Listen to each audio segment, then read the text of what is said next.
ভাই ভাই, একটা বউ ফর্সা করা ক্রিম দেন তো, আমার বউ তো খুব কালো। একটা ক্রিম দেন বউ ফর্সা করা।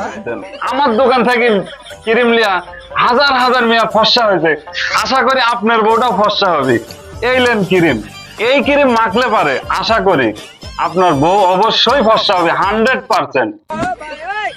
ভাই ক্রিমের দাম কত? ভাই এই ক্রিমের দাম হলো 350 টাকা। 350 টাকা?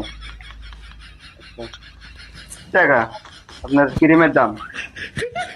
আচ্ছা ভাই, আমি আশা করি এই ক্রিম মাখলে আপনার বউ অবশ্যই ফর্সা হয়ে যাবে, ঠিক আছে? তাই? আচ্ছা ভাই, তাহলে লিয়া গেলাম। ভাই ক্রিমটা যে নিলেন, মূল্যটা দেখে নেবেন না? ক্রিমের মূল্য আপনি কারেক্ট কথাই কইছেন ভাই। মূল্যটা দেখে দেন ভাই। ভাই মূল্য তো দেখছি 400 টাকা। মূল্য 400 টাকা? 400 টাকা দেন, আমারই তো ভুল হয়ে গেছে। 400 টাকা দে। হ্যাঁ দে, 400 টাকা দে। শালা মূল্য শুধাইছে, ওই যে ক্রিম লিসি। চল শালা।